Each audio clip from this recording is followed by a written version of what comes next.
Bilangan 19. Air pentahiran. Tuhan berfirman kepada Musa dan Harun, inilah ketetapan hukum yang diperintahkan Tuhan dengan berfirman, katakanlah kepada orang Israel supaya mereka membawa kepadamu seekor lembu betina merah yang tidak bercelah, yang tidak ada cacatnya dan yang belum pernah kena kuk. Dan haruslah kamu memberikannya kepada Imam Eleazar.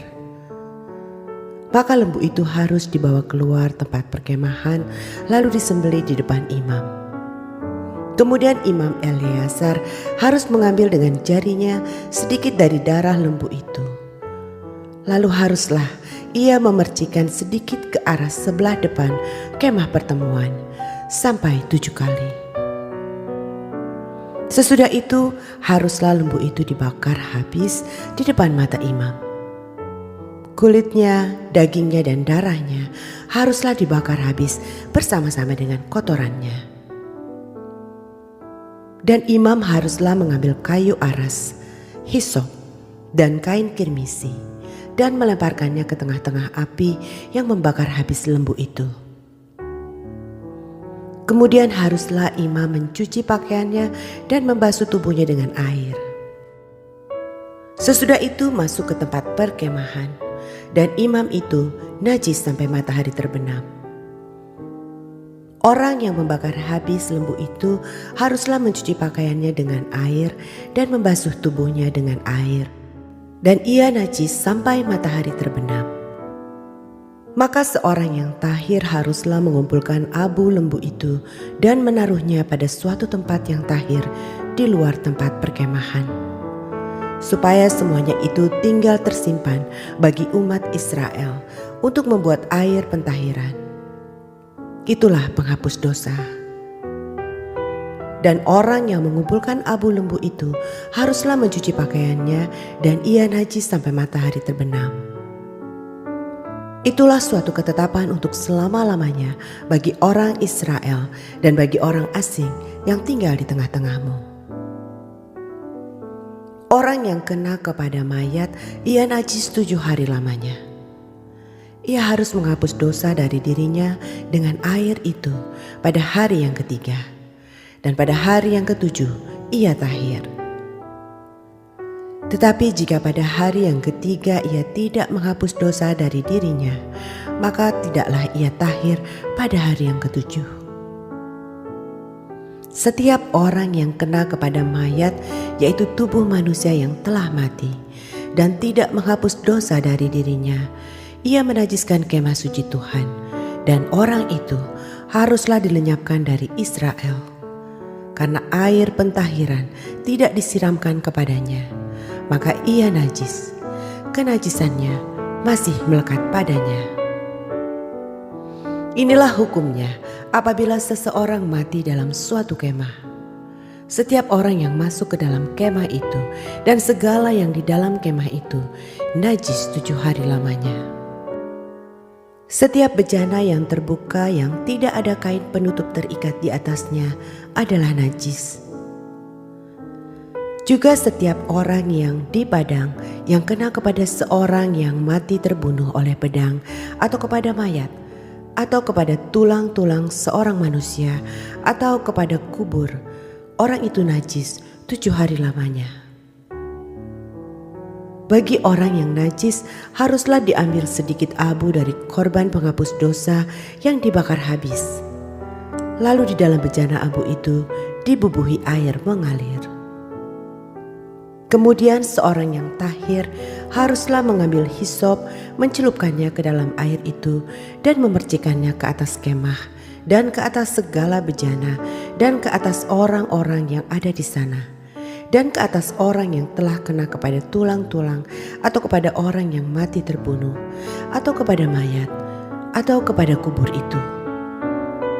Orang yang tahir itu haruslah memercik kepada orang yang najis itu pada hari yang ketiga dan pada hari yang ketujuh, dan pada hari yang ketujuh itu haruslah ia menghapus dosa orang itu. Dan orang yang najis itu haruslah mencuci pakaiannya dan membasuh badannya dengan air. lalu ia tahir pada waktu matahari terbenam. Tetapi orang yang telah najis dan tidak menghapus dosa dari dirinya, orang itu harus dilenyapkan dari tengah-tengah jemaah itu, karena ia telah menajiskan tempat kudus Tuhan. Air pentahiran tidak ada disiramkan kepadanya, jadi ia tetap najis. Itulah yang harus menjadi ketetapan bagi mereka untuk selama-lamanya. Orang yang menyiramkan air penyuci itu, ia harus mencuci pakaiannya. Dan orang yang kena kepada air penyuci itu, ia menjadi najis sampai matahari terbenam. Segala yang diraba orang yang najis itu menjadi najis. Dan orang yang kena kepadanya menjadi najis juga sampai matahari terbenam. Bilangan 20. Miriam mati. Kemudian sampailah orang Israel, yakni segenap umat itu, kepada gurun Zin dalam bulan pertama. Lalu tinggallah bangsa itu di Kadesh. Matilah Miriam di situ dan dikuburkan di situ. Dosa Musa dan Harun. Pada suatu kali ketika tidak ada air bagi umat itu, berkumpullah mereka mengerumuni Musa dan Harun. Dan bertengkarlah bangsa itu dengan Musa, katanya, "Sekiranya kami mati binasa pada waktu saudara-saudara kami mati binasa di hadapan Tuhan, mengapakah kamu membawa jemaat Tuhan ke padang gurun ini, supaya kami dan ternak kami mati di situ? Mengapa kamu memimpin kami keluar dari Mesir untuk membawa kami ke tempat celaka ini, yang bukan tempat menabur, tanpa pohon ara, anggur, dan delima, bahkan air minum pun tidak ada?" Maka pergilah Musa dan Harun dari umat itu ke pintu kemah pertemuan, lalu sujud. Kemudian tampaklah kemuliaan Tuhan kepada mereka. Tuhan berfirman kepada Musa, "Ambillah tongkatmu itu, dan engkau dan Harun kakakmu harus menyuruh umat itu berkumpul. Katakanlah di depan mata mereka kepada bukit batu itu, supaya diberi airnya. Demikianlah engkau mengeluarkan air dari bukit batu itu bagi mereka, dan memberi minum umat itu serta ternaknya." Lalu Musa mengambil tongkat itu dari hadapan Tuhan, seperti yang diperintahkannya kepadanya. Ketika Musa dan Harun telah mengumpulkan jemaah itu di depan bukit batu itu, berkatalah ia kepada mereka, "Dengarkanlah kepadaku, hai orang-orang durhaka. Apakah kami harus mengeluarkan air bagimu dari bukit batu ini?" Sesudah itu Musa mengangkat tangannya, lalu memukul bukit batu itu dengan tongkatnya 2 kali. Maka keluarlah banyak air, sehingga umat itu dan ternak mereka dapat minum.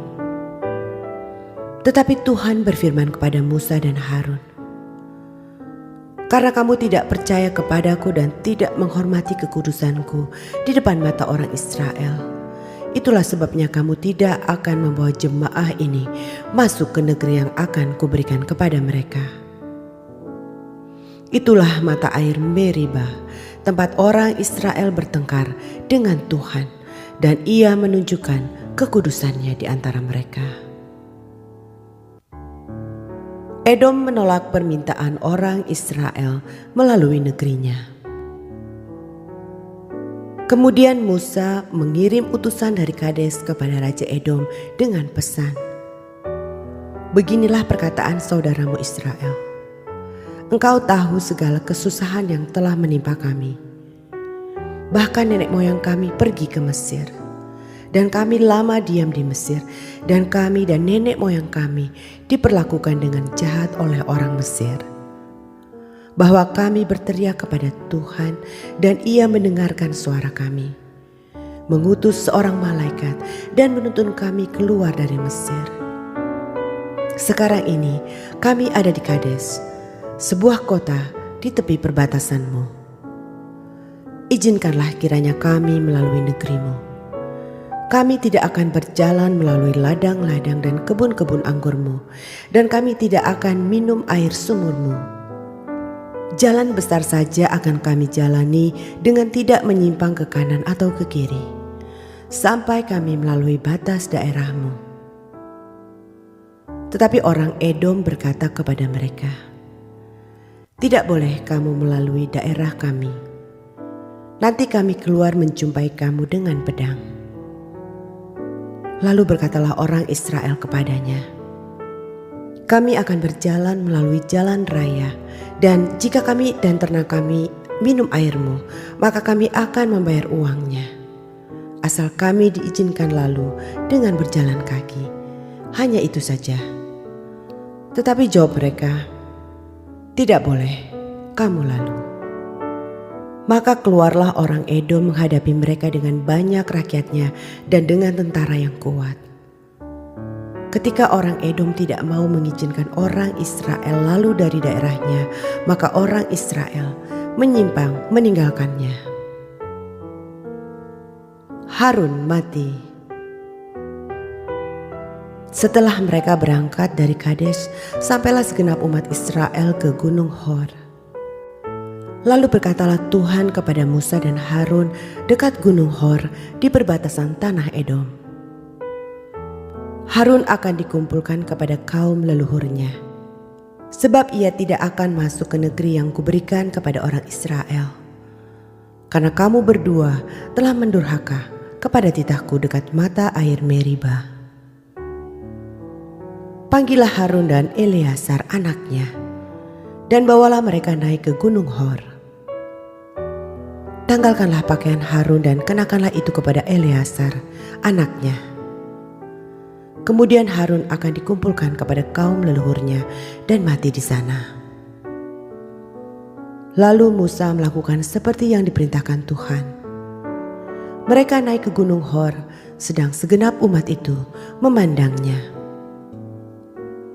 Musa menanggalkan pakaian Harun dan mengenakannya kepada Eleazar anaknya.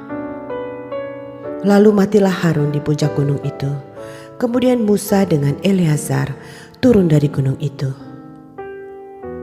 Ketika segenap umat itu melihat bahwa Harun telah mati, maka seluruh orang Israel menangisi Harun 30 hari lamanya.